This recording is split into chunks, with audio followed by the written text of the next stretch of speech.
ശാസ്ത്രീയ യജുർവേദ പഠനം ക്ലാസ് 64. ഇന്ന് നമ്മൾ നോക്കുന്നത് 12ാമത്തെ അധ്യായത്തിൽ 61 മുതൽ 70 വരെയുള്ള മന്ത്രങ്ങളാണ്. ഓരോ മന്ത്രത്തിൽ ആദ്യം 61 എന്താണ് പറയുന്നത് നോക്കാം. നല്ല സൗന്ദര്യവും ആരോഗ്യമെല്ലാമുള്ള പുത്രനാണ് അമ്മയുടെ ഗർഭത്തിൽ സംരക്ഷിക്കപ്പെടുന്നത്. ഇപ്പം ഗർഭത്തിലുള്ള എല്ലാ കുട്ടിയും സുന്ദരനും ആരോഗ്യമുള്ളതാണോ എന്ന് ചോദിച്ചാൽ അല്ല. ഇതെന്താണ് ഈ പറയുന്നതിൻ്റെ അർത്ഥം? നല്ല സൗന്ദര്യവും ആരോഗ്യമുള്ള കുട്ടി ഗർഭത്തിൽ സുരക്ഷിതരായിട്ട് വസിക്കണ്ടെങ്കിൽ എന്ത് ചെയ്യണം?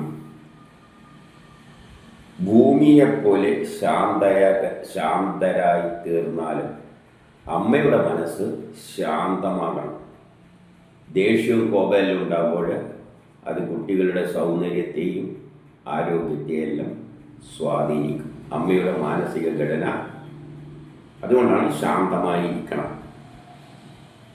എല്ലാം അറിയുന്നവനാണ് ഈശ്വരൻ. അവൻ എല്ലാ കർമ്മങ്ങളുടെയും ആരംഭമാണ്. ഈശ്വരനാണ് എല്ലാ കർമ്മത്തിൻ്റെയും ആരംഭം എന്ന് പറഞ്ഞാൽ കുട്ടി ഉണ്ടാകുന്നതിന് പ്രേരിപ്പിക്കുന്ന ശക്തിവിശേഷവും ഈശ്വരനാണ്. അതാണ് കുട്ടിയെ അവിടെ സൃഷ്ടിച്ചു വെച്ചിരിക്കുന്നത്.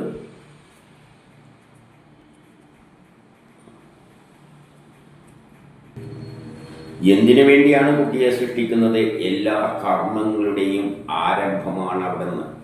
കുട്ടി ഉണ്ടാകുന്നത് ഒരു കർമ്മത്തിൻ്റെ ആരംഭമാണെങ്കിൽ കുട്ടി എന്തിനു വേണ്ടി ഉണ്ടാകുന്നു?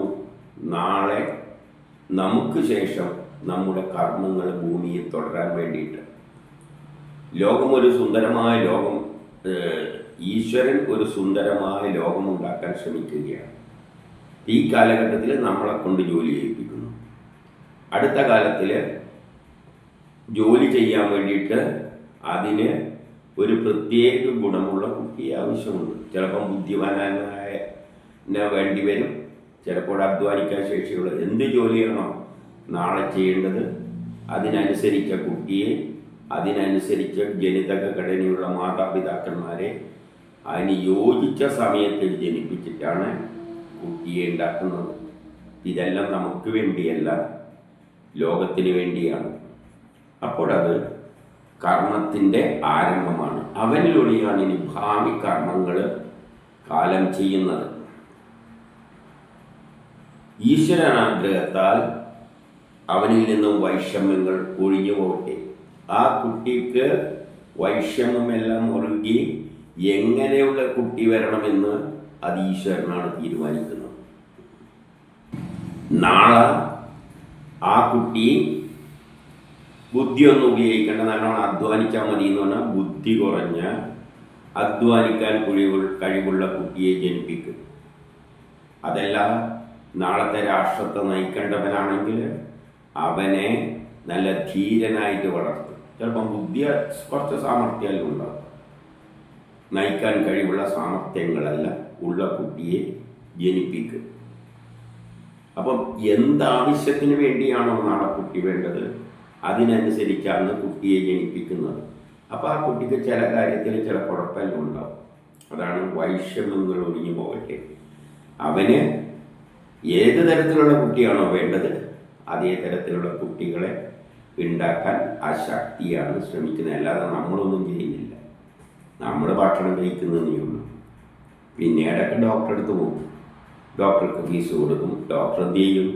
ഒന്ന് അമർത്തി നോക്കിയിട്ട് പറയും ആ കുട്ടിക്ക് ഇങ്ങനെയുണ്ട്, അങ്ങനെയുണ്ട്, ഇങ്ങനെയുണ്ട് എന്ന് പറയും. ഇപ്പം കുത്തനെ നിൽക്കുന്നത്, ഇപ്പം തല ഇങ്ങോട്ട് തിരിച്ചിട്ടുണ്ട് എന്നെല്ലാം പറയല്ലാതെ വേറെ എന്താ ചെയ്യുന്നത്? കാര്യമായിട്ടൊന്നും ചെയ്യുന്നില്ല, ചെയ്യാനും പറ്റില്ല. ബുദ്ധി കുറഞ്ഞ ഒരു കുട്ടിയാണെന്ന് നോക്കാൻ ഡോക്ടർക്ക് പറ്റുമോ? ആരോഗ്യമുള്ള കുട്ടിയാണ് ഒരു കുട്ടീനെ നോക്കിയിട്ട് ജോത്സ്യരെ ഇപ്പം പറഞ്ഞേക്കും. അല്ലാതെ ഒരു ഡോക്ടറോട് ചോദിച്ചു ഈ കുട്ടി നല്ല ധീരനായ രാഷ്ട്രത്തെ നയിക്കുന്ന ഒരു യോദ്ധാവോ എന്ന് ചോദിച്ചു കഴിഞ്ഞാൽ ഡോക്ടർ പറയാൻ എന്നോടെല്ലാം ജോത്സ്യരെടുത്ത് പോയി ചോദിക്കുന്നു. അപ്പം എല്ലാം ആ ശക്തിയാണ് തീരുമാനിക്കുന്നത്. ഇനി 62 ഇവിടെ വിദുഷി അഥവാ പാണ്ഡിത്യമുള്ളവൾ അതായത് ഗർഭശ്രീയായാലും എന്ത് വേണം, ഭൂമിയെപ്പോലെ ശാന്തമാവണം. ഒന്നുകൂടി എടുത്തു പറയുകയാണ്, സ്ത്രീകൾ ശാന്തമാവണം. നേരത്തെ പറഞ്ഞ കുട്ടികളുടെ കാര്യത്തിലായാലും എങ്കിലേ ഉണ്ടാകുന്ന കുട്ടികൾ നല്ല മനസ്സോടെ ജനിക്കുകയുള്ളൂ. കള്ളന്മാരിൽ നിന്നും പ്രകൃതിക്ഷോഭങ്ങളിൽ നിന്നും മാറി നിൽക്കണം. അവളെപ്പോൾ കള്ളന്മാരെ പോലെയുള്ളവരുടെ അടുത്തൊന്നും നിൽക്കരുത്. പ്രകൃതിക്ഷോഭമുള്ള സ്ഥലത്തൊന്നും അവൾ വസിക്കരുത്. അധർമ്മം ചെയ്യുന്ന പുരുഷനെ ആഗ്രഹിക്കാതിരിക്കുക. ഒരിക്കലും ആഗ്രഹങ്ങൾ അധർമ്മം ചെയ്യുന്ന പുരുഷന്മാരെ ആയിരിക്കരുത്. ഒരു സ്ത്രീ ആഗ്രഹിക്കേണ്ടത് ധർമ്മനിഷ്ഠയായ പുരുഷന്മാരെയാണ്. അധർമ്മം ചെയ്തിട്ട് പണം വാരിക്കൂട്ടുന്ന ആൾക്കാരെയൊന്നും ആഗ്രഹിക്കരുത്. ആഗ്രഹിച്ചാൽ അതുവരെയുള്ള കുട്ടിയാണ് ജനിക്കാൻ പോകുന്നത്. നീ ഏറ്റെടുത്ത കർമ്മം സർവപൂർണമാവുക. നീ എന്ത് കർമ്മമാണോ ഏറ്റെടുക്കുന്നുണ്ടെങ്കിൽ അത് പൂർണ്ണമായിട്ട് തീരുന്നത് വരെ ചെയ്യണം. ഒരു സ്ത്രീക്ക് വേണ്ട ഗുണങ്ങളാണ് പറയുന്നത്. അവളൊരു കർമ്മം ഏറ്റെടുത്താൽ പകുതി കിട്ടെറിഞ്ഞ് പോകരുത്, പൂർണ്ണമായി സമ്പൂർണമാക്കണം. അങ്ങനെയുള്ള നിന്നെ ഞങ്ങൾ പ്രണമിക്കുന്നു. അതായത് ശാന്തമായി ഏറ്റെടുത്ത കർമ്മങ്ങൾ ഭംഗിയായി നിർവഹിക്കുന്ന, നല്ല വിദ്യാഭ്യാസവും വിവേകവുമുള്ള, അധർമ്മത്തിനെതിരായി അല്ലെ അധർമ്മം ചെയ്യാത്ത പുരുഷനെ ഭർത്താവായി സ്വീകരിക്കുന്ന സ്ത്രീയെ ഞാൻ പ്രണമിക്കുന്നു എന്ന് പറഞ്ഞാൽ ഈ ഋഷി തന്നെ പ്രണമിക്കുകയാണ്. അങ്ങനെയുള്ള സ്ത്രീകളായിട്ട് ജീവിക്കണം. ഇനി 63 അഗ്നി സത്യത്തിൻ്റെ പ്രതീകമാണ്. അഗ്നി സത്യമേ ചെയ്യും. നമ്മൾ പലതും ചെയ്യും. നമ്മളെ കാര്യലാഭത്തിന് വേണ്ടി തെറ്റും ചെയ്യും. പക്ഷെ അഗ്നി ഒരിക്കലും തെറ്റ് ചെയ്യില്ല. അഗ്നിയുടെ ധർമ്മം എന്താ? എന്തിനേയും കിട്ടിയാൽ കരിച്ചു കൊടുക്കും, എല്ലാം ഉരുക്കി കൊടുക്കും, എല്ലാം വായുവാക്കി മാറ്റും. ഇതല്ലാതെ അഗ്നി സയൻസിൻ്റെ അടിസ്ഥാനത്തിൽ നിന്ന് ഒരു അണുവിട മാറില്ല. എന്നാൽ ഈ വെള്ളത്തെ അങ്ങ് തിളപ്പിച്ച് കളയാം, ചെറിയ ടെമ്പറേച്ചറിൽ, അതൊന്നും അഗ്നി ചെയ്യില്ല. വെള്ളം 100 ഡിഗ്രിയിലാണ് തിളക്കുന്നതെങ്കിൽ ആ 100 ഡിഗ്രിയിലേ അഗ്നി തിളപ്പിക്കൂ. അങ്ങനെയുള്ള അഗ്നിയാണ് നമ്മളിൽ തേജസ് നിറച്ച് അന്ധകാരത്തെ മാറ്റുന്നത്. നമ്മുടെ തേജസ് എന്ന് പറയുന്നത് നമ്മുടെ ഉള്ളിൽ ഭക്ഷണം കഴിച്ചാൽ നമുക്കുണ്ടാകുന്ന ഒരു ശക്തിയുണ്ടല്ലോ, അത് ഊർജമാണ്. അതാണ് അഗ്നി. ഒരു വ്യക്തി നല്ല എനർജറ്റിക്കായി നിൽക്കുന്നുണ്ടെങ്കിൽ അവൻ്റെ കഴിച്ച ഭക്ഷണമാണ് അവനെ എനർജറ്റിക്കാക്കി മാറ്റുന്നത്. അഗ്നിയാണ് അവനെ എനർജറ്റിക്കാക്കുന്നത്. ഏറ്റവും ശക്തിമാനാണെങ്കിലും വിശന്നു കഴിഞ്ഞാൽ മനസ്സിൻ്റെ എല്ലാം കോൺസെൻട്രേഷൻ പോകും. യമനും യമിയും ഒരു പ്രതീകത്തിൻ്റെ 2 വശമാണ്. യമനും യമിയും, അതായത് പുരുഷനും സ്ത്രീയും എല്ലാം ദ്വയമായിട്ടാണ്. അപ്പോൾ നേരത്തെ സ്ത്രീയോട് നല്ല യോജിച്ച ഒരു ഭർത്താവിനെ സെലക്ട് ചെയ്യാനാണ് പറഞ്ഞത്. ഒരു ജോഡിയായിട്ട് അവർ ആക്ട് ചെയ്യണം. അങ്ങനെയാണ് സൃഷ്ടി നടത്തിയിരിക്കുന്നത്. എങ്കിൽ മാത്രമേ അത് പൂർണ്ണമാകുകയുള്ളൂ. ഇനി 64 ഗ്രഹപതികൾ എന്ത് വേണം? സന്തോഷത്തിലായിരിക്കണം. ഗൃഹത്തിലെ പതികൾ എപ്പോഴും സന്തോഷവാനായാണെങ്കിൽ ഭാര്യ സന്തോഷമാവും. ഭാര്യ സന്തോഷമാണെങ്കിൽ ഭർത്താവിന് സന്തോഷം കിട്ടും, സമാധാനം കിട്ടും. ഭാര്യയ്ക്ക് സമാധാനം ഇല്ലെങ്കിൽ ഭർത്താവിനും കിട്ടാൻ പോകുന്നില്ല, ഭർത്താവിനും ഇല്ലെങ്കിൽ ഭാര്യയ്ക്കും കിട്ടാൻ പോകുന്നില്ല. അപ്പം ഗൃഹപതികളും സന്തോഷത്തോടെ ഇരിക്കണം, എങ്കിലേ ആ വീടിൻ്റെ ഐശ്വര്യം കിട്ടും. സ്ത്രീരത്നം ക്രൂരന്മാർക്ക് ഭയം വിതക്കുന്നു. സ്ത്രീരത്നങ്ങൾ ക്രൂരന്മാർക്ക് നേരെ ഭയം വിതക്കുന്നു എന്ന് പറയുകയാണ്. സ്ത്രീകൾക്ക് തൻ്റെ ഇടമുണ്ട്. ക്രൂരന്മാരുടെ നേരെ പ്രതികരിക്കാനുള്ള കഴിവ് അവൾക്ക് ഉണ്ടാകണം.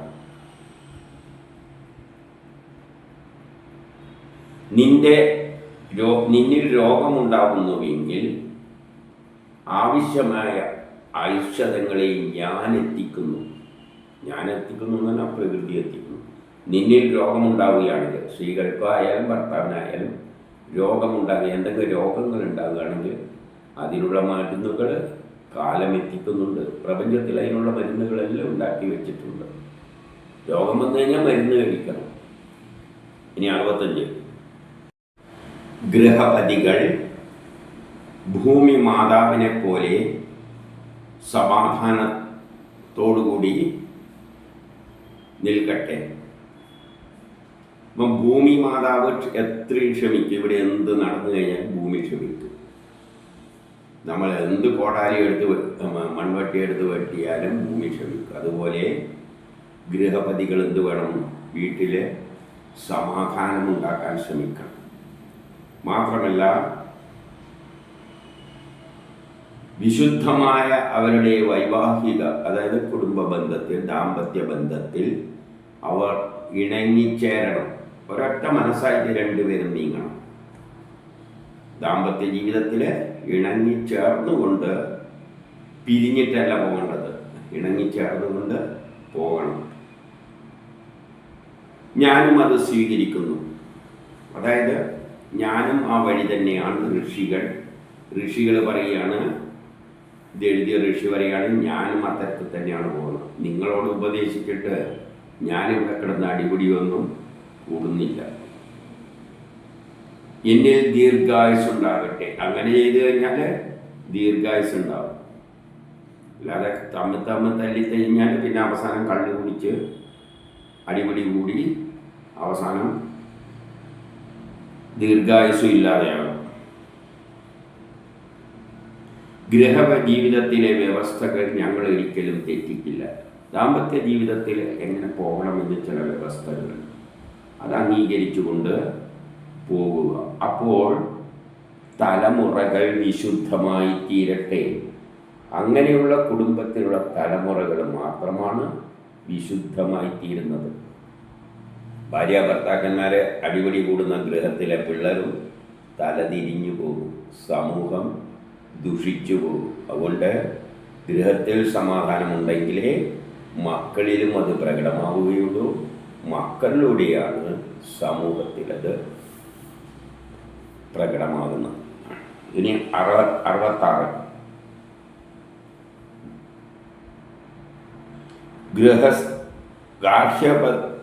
ഗാർഹസ്ഥ്യ ജീവിതം നയിക്കാൻ ഈ ഗൃഹപതി സമർത്ഥനും യോഗ്യനുമാകണം. ഒരു കുടുംബം നയിക്കുക എന്ന് പറഞ്ഞാൽ അതിന് ചില യോഗ്യതകളുണ്ട്. അത് ആ പുരുഷനും ഉണ്ടാകണം, സമർത്ഥനുമാകണം. ഒരു കുടുംബത്തെ തന്ത്രപൂർവ്വം നയിക്കണ്ടെങ്കിൽ അവൻ സമർത്ഥനുമാകണം, യോഗ്യനുമാകണം. അതിനുള്ള യോഗ്യതയും അവനുണ്ടാകണം. സാമർത്ഥ്യം കൊണ്ട് മാത്രം കുടുംബജീവിതം നല്ലവണ്ണം കൊണ്ടുപോകാൻ പറ്റില്ല.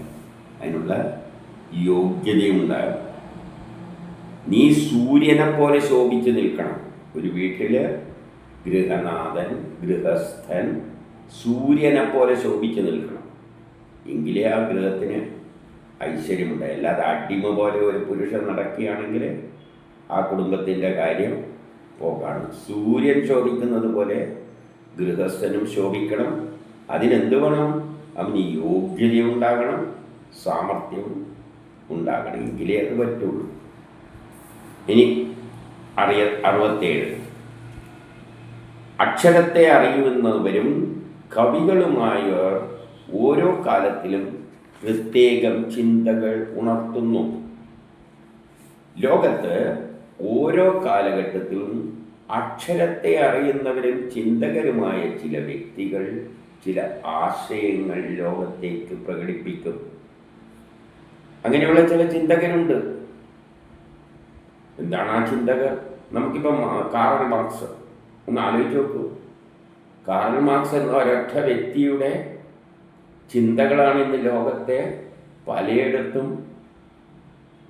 പലതിൻ്റെ പിന്നിലും ഇന്ന് അതാണുള്ളത്. നമ്മൾ ഇന്നും അനുഭവിക്കുകയാണ്. ഒരൊറ്റ വ്യക്തിയുടെ ചിന്തയാണ്. അപ്പോൾ അതേപോലെയുള്ള ചിന്തകർ ഓരോ നാട്ടിലും ഓരോ കാലത്തിൽ ചിന്തിക്കാൻ കഴിവുള്ളവർ ചില പ്രസ്താവനകൾ അടിക്കും. ആ പ്രസ്താവനകൾ ഭരണവർഗത്തിന് സഹിക്കാൻ പറ്റില്ല. അതുകൊണ്ടാണ് ഇന്ന് മാധ്യമങ്ങളിലൂടെയല്ലാണ്ട് വരിക. അപ്പം ആദ്യം നിരോധിക്കുന്നത് മാധ്യമങ്ങളെ. വല്ലവനും ചിന്തകൾ പ്രകടിപ്പിച്ചാൽ അവൻ ഏതെങ്കിലും കള്ളക്കേസിൽ കുടുക്കിയിട്ട് ജയിലിലടക്കും. ചിന്തകരായവരെ കവികളെല്ലാമാണ് ഓരോ കാലഘട്ടത്തിലും പുതിയ പുതിയ ആശയങ്ങൾ പുറത്തേക്ക് കൊണ്ടുവരും. അപ്പം ആ കാലശക്തി ചിന്തകരിലൂടെയാണ് ജനങ്ങളിൽ പുതിയ ചിന്താഗതികൾ ഉണർത്തുന്നത്. അതിലൂടെ പല വഴികളും സൃഷ്ടിക്കപ്പെടുന്നു. അങ്ങനെ ചിന്തകരെ പല ആശയങ്ങൾ ഉണ്ടാക്കുമ്പോൾ ജനം അതിനെ പിടിച്ച് മുന്നോട്ടേക്ക് പോകുന്നു. പല വഴി, ഇന്നതൊന്നുമില്ല. ഞാൻ മാർക്സിൻ്റെ ഒരു വഴി, അതിലൂടെ ജനം മുന്നോട്ടേക്ക് പോകുന്നുണ്ട്. അതൊരു സത്യം തന്നെയാണ്. അതിൽ പിടിച്ചുകൊണ്ട് അങ്ങനെ പല വഴികൾ, അങ്ങനെ അതിൽ തന്നെ വ്യാഖ്യാനം വന്നിട്ടാണ് കമ്മ്യൂണിസം തന്നെ പല ഭാഗത്തേക്ക് തിരിഞ്ഞിട്ടുണ്ട്. ചിലവർ അതിനെ വേറെ തരത്തിൽ വ്യാഖ്യാനിച്ചു. അപ്പം ജനം അതിൻ്റെ പിന്നാലെ പോയി. അങ്ങനെയാണ് സ്പ്ലിറ്റായി എല്ലാം പോകുന്നത്. അപ്പോൾ പല വഴികളും സൃഷ്ടിക്കും. ധൈര്യം നിറഞ്ഞവർ അവർ സ്നാന വഴികളിലൂടെ ദേവന്മാർക്ക് പ്രിയപ്പെട്ടവരായിത്തീരുന്നു. അവർ ധൈര്യം തികഞ്ഞവരാണ്. അവർക്ക് കുറേ കഷ്ടപ്പാടുണ്ടാവും. ഇപ്പം മാർക്സിന് പോലും പല കഷ്ടപ്പാടും ഉണ്ടായിട്ടുണ്ട്. അതുകൊണ്ടാണ് പറഞ്ഞത് അവർ ധൈര്യം നിറഞ്ഞവർ. ധൈര്യശാലികൾക്ക് അങ്ങനെ പുതിയ വഴികളിൽ ജനത്തിന് മാർഗനിർദ്ദേശം കൊടുക്കുവാൻ പറ്റുകയുള്ളൂ. ചിന്തകർ അവരിലൂടെ പല വഴികൾ തെളിയും. പ്രശ്നത്തിനുള്ള പരിഹാരത്തിനുള്ള മാർഗങ്ങൾ അവർ ഉണ്ടാക്കിത്തരും. ധൈര്യം നിറഞ്ഞവർ ജ്ഞാനവഴികളിലൂടെ നീങ്ങും. നല്ല ജ്ഞാനത്തിലൂടെ അവർ നീങ്ങുമ്പോൾ അവർ ദൈവത്തിന് വേണ്ടപ്പെട്ടവർ. ഈശ്വരൻ അവരെയാണ് ഇഷ്ടം. അവരിലൂടെയാണ് ഈശ്വരൻ ലോകത്തെ മാറ്റിമറിക്കുന്നത്. അവർ ധൈര്യശാലികളുമായിരിക്കും. വെട്ടി തുറന്ന കാര്യങ്ങൾ പറയും. ലോകം ഇങ്ങനെ പോയാൽ പോരാ, ഇങ്ങനെ പോകണം. അപ്പോൾ പലവർക്കും ഇഷ്ടപ്പെടില്ല, എതിർക്കുക തന്നെ ചെയ്യും. പക്ഷെ അവർ ധൈര്യശാലികളാണ്. പക്ഷെ ഈശ്വരന് ഇഷ്ടം അവരെയാണ്. അതാണ് പറഞ്ഞു വെച്ചിരിക്കുന്നത്. അവർ ദൈവത്തിന് പ്രിയപ്പെട്ടവർ. കാരണം അവരിലൂടെയാണ് കാലം മുന്നോട്ടേക്ക് പോകും. അപ്പം അതും ശ്രീഹരി തന്നെയാണ്. ഓരോ കാലത്ത് മാറ്റിമറിക്കാൻ ചിന്തകരായ ചില മനുഷ്യർ, ബുദ്ധിയുള്ള ആൾക്കാർ വരും. അവർ വല്ലതും വിളിച്ചു പറയും. ഭരണക്കാർക്കത് ദഹിക്കില്ല. കാരണം അവർ മാറ്റത്തിൻ്റെ പ്രതീകങ്ങളാണ്. ഭരണക്കാർ അവരെല്ലാം പിടിച്ച് എന്തെല്ലോ ദ്രോഹിക്കുമെങ്കിലും ഈശ്വരന് പ്രിയപ്പെട്ടവരാണ്. അവരെ അങ്ങനെയൊന്നും തൊടാൻ പറ്റില്ല. ഇനി 68 ഈ ഭൂമിയെ ഉഴുതുമറിക്കാൻ മനുഷ്യർ പല ഉപകരണങ്ങൾ ഉപയോഗിക്കട്ടെ. ഭൂമിയെ ഉഴുകാൻ മനുഷ്യർ പല വഴികൾ, ഉപകരണങ്ങൾ ഉണ്ടാക്കട്ടെ. ഉപകരണങ്ങൾ ഉപയോഗിക്കട്ടെ. പണ്ട് കാലത്ത് കൈകൊണ്ട് നഖത്തോണ്ട് മാന്തുമായിരുന്നു. പിന്നെയാണ് ഈ മാന്തിയെല്ലാം വന്നത്. പിന്നെയാണ് ഈ മൺവറ്റിയെല്ലാം വന്നത്, പിക്കാക്സ് എല്ലാം വന്നത്, ഉപകരണങ്ങൾ. പിന്നെ കലപ്പയായി. ഇപ്പോൾ നിലം ഉഴുകുന്ന യന്ത്രങ്ങളുണ്ടായി. അങ്ങനെ മനുഷ്യർ നിലം ഉഴുകാൻ, ഭൂമിയെ ഉഴുതുമറിക്കാൻ വിവിധ ഉപകരണങ്ങൾ ഉപയോഗിക്കട്ടെ. ശാസ്ത്രത്തിലൂടെ പുതിയ പുതിയ ഉപകരണങ്ങൾ ഉണ്ടാക്കട്ടെ. കലപ്പയും കാളയും നുകമും ഉപയോഗിച്ച് തയ്യാറാക്കി വയലിൽ വിത്ത് വിതയ്ക്കുക. കലപ്പ, കാളയും നുകവും. ഈ സെറ്റപ്പ് തന്നെയാണ് ഇന്നത്തെ നിലമുഴുകുന്ന യന്ത്രത്തിലുള്ളത്. കലപ്പയ്ക്ക് പകരം ആ മെഷീനാണ്. നുകം എന്നത് കാളകളെ നിയന്ത്രിക്കുന്നുള്ള സംവിധാനമാണ്. അതും വണ്ടിക്കുണ്ട്. ഇങ്ങനെ ഗിയർ സിസ്റ്റമിലായിട്ട് വേഗത കൂട്ടാനും കുറക്കാനും എല്ലാം അതാണ് ആ യന്ത്രത്തിനുള്ളത്. പണ്ട് കാളയും നുകവും. കലപ്പ വെച്ചിട്ടാണ് ഉഴുകുക. കാള ഇഞ്ചിനാണ്, കാളേൻ്റെ സ്ഥാനത്ത് ഇന്ന് ഇഞ്ചിനാണ്. നുകം കാളേനെ നിയന്ത്രിക്കാൻ അതിനുള്ള ഗിയർ സിസ്റ്റമെല്ലാം ആർക്കുണ്ട്? ഇന്നത്തെ യന്ത്രത്തിനുമുണ്ട്. സിസ്റ്റം ഒന്ന് തന്നെയാണ്. ഇവർ പറയുമ്പം നമുക്ക് മനസ്സിലാക്കാൻ കാളയും നുകവും കലപ്പയും മൂന്നാണ് ഈ യന്ത്രത്തിൻ്റെ പ്രധാന ഭാഗങ്ങൾ. ഒന്ന് മണ്ണ് കളക്കുന്നതിന്, പിന്നെ കാളക്ക് പകരം ചലിക്കുന്നതിന് വേണ്ട മെഷീന് അല്ലെങ്കിൽ എഞ്ചിന്, പിന്നെ നിയന്ത്രിക്കേണ്ട സ്റ്റിയറിംഗ് വീലും അതെല്ലാം. അതാണ് നുകം. എന്നിട്ട് തയ്യാറാക്കിയ വയലിൽ വിത്തിറക്കുക. അവിടെ നിന്നും നല്ല വിളകൾ ഞങ്ങളിലേക്ക് എത്തട്ടെ. അങ്ങനെ നല്ലവണ്ണം ഉഴുതുമറിച്ച സ്ഥലത്ത് വിത്തിറക്കി എന്ത് വേണം? നല്ല വിളകൾ ഞങ്ങളിലേക്ക് എത്തട്ടെ. അങ്ങനെ കൃഷി വർദ്ധിപ്പിക്കണം. ഇന്ന് ലോകത്തിൽ യന്ത്രങ്ങൾ ഉപയോഗിച്ചിട്ട് പെട്ടെന്ന് കൃഷി നടത്തിയാണ്. അത് എല്ലാ സൗകര്യങ്ങളോടും കൂടി. നല്ല വയൽ 69. നല്ല വയലിൽ, ഇപ്പം നല്ല സ്ഥലത്ത്, ഭൂമിയുടെ ഗുണത്തെപ്പറ്റിയാണ് പറയുന്നത്. നല്ല വയലിൽ കൃഷി ഇറക്കണം. വളമുള്ള സ്ഥലം കണ്ടെത്തിയിട്ട് നല്ല വയലിൽ നല്ല ഫലം തരുന്ന കൃഷികൾ ഉണ്ടാകട്ടെ. നല്ല ഫലങ്ങൾ നടുന്ന വിത്തുകൾ മുളപ്പിക്കണം. തോന്നുന്ന വിത്ത് കൊണ്ടുപോയി നട്ടാൽ ഒന്നും കിട്ടാൻ പോകുന്നില്ല. അപ്പം നല്ല വയലിൽ നല്ല ഫലം തരുന്ന കൃഷി ഉണ്ടാകട്ടെ. യോഗ്യമായ കാളകളെ ഉപയോഗിച്ച് ജോലി ചെയ്താൽ, യോഗ്യമായ കാളകളുടെ ശക്തിയാണ് നിലത്തിൻ്റെ ഉഴുന്നതിന് സഹായിക്കുന്നത്. ഇന്ന് കാളകൾക്ക് പകരം എന്തായി? യോഗ്യമായ യന്ത്രങ്ങളുള്ള ട്രാക്ടറുകൾ എന്നെല്ലാം പറയുന്നില്ലേ, എഞ്ചിന്. അത്തരത്തിലുള്ള എഞ്ചിനുകൾ ഉണ്ടാക്കിയിട്ടുണ്ട് കാളകൾക്ക് പകരം. അപ്പം യോഗ്യരായ കാളകളെ ഉപയോഗിച്ച് കൃഷി ജോലി ചെയ്താലും സൂര്യനിൽ നിന്നും വായുവിൽ നിന്നും ജലം വീണ് ഭൂമി പോഷിപ്പിക്കപ്പെട്ട് നല്ല സൂര്യപ്രകാശം വേണം, നല്ല വായു സഞ്ചാരം വേണം, നല്ല ജലം വീണം വർഷവും കിട്ടണം. ആ തരത്തിൽ കൃഷി പോഷിപ്പിക്കപ്പെടട്ടെ. ഇതല്ലേ ഏതിലാണ് പറയുന്നത്? വേദത്തിൽ. വേദം നമ്മളെന്താണ് വിചാരിച്ചിരിക്കുന്നത്? വേദവരികൾക്കൊന്നും അർത്ഥമില്ല, അതിൽ സയൻസ് ഒന്നുമില്ല. ഇങ്ങനെ ചുമ്മാ ഉരുവിട്ടുകൊണ്ടിരുന്നാൽ നമ്മളെ കുണ്ടലിനിലൂടെ എന്തോ അങ്ങ് മുകളിലെത്തിയിട്ട് എന്തെല്ലോ ആയി മാറും. ഇതാണ് നമ്മുടെ ധാരണ. എന്നിട്ട് ഇതെല്ലാം തലക്കടിയിൽ തലങ്കാണിയായിട്ട് വെച്ചിരുന്നിട്ട് ഒരു വരി ബൈഹാട്ടാക്കും. എന്നിട്ട് ഉരുവിട്ടുകൊണ്ടിരിക്കും കുണ്ടലിനി വളരാൻ വേണ്ടിയിട്ട്. 70. സജ്ജനങ്ങളുടെ നന്മ സ്വീകരിച്ചുകൊണ്ട് ഞാനിവിടെ ജലവും ക്ഷീരവും തളിക്കുന്നു. സജ്ജനങ്ങളുടെ നന്മ സ്വീകരിച്ചുകൊണ്ട് ഞാനിവിടെ ജലവും ക്ഷീരവുമെല്ലാം തളിക്കുന്നു. അതായത് ജനത്തിന് വേണ്ടിയാണ് ഞാൻ ഈ കൃഷിയെല്ലാം നടത്തുന്നത്. ജലം തളിക്കുന്നതും ക്ഷീരം ഉൽപ്പാദിപ്പിക്കുന്നതും എല്ലാം ജനത്തിന് വേണ്ടിയാണ് ഞാൻ ഈ കൃഷി ചെയ്യുന്നത്, അല്ലാതെ എനിക്ക് വേണ്ടിയല്ല. ദേവന്മാരുടെ അനുഗ്രഹത്താൽ വെണ്ണയും തേനുമെല്ലാം ഞാൻ സൃഷ്ടിക്കുകയാണ്. അതായത് പലതരത്തിലുള്ള ഉൽപ്പന്നങ്ങൾ ഞാനിവിടെ വിജയിച്ചെടുക്കുകയാണ്. ദേവന്മാരുടെ പ്രകൃതിയിലുള്ള എല്ലാ വിഭവങ്ങളും ഉപയോഗിച്ചുകൊണ്ട്, പ്രകൃതിയിലുള്ള എല്ലാ വസ്തുക്കളും ദേവതകളാണ്.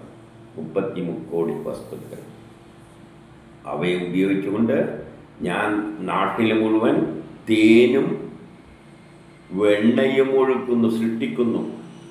അതായത് അത്രയും ജനത്തിന് വേണ്ട സാധനങ്ങൾ ഉൽപ്പാദിപ്പിക്കുന്നു.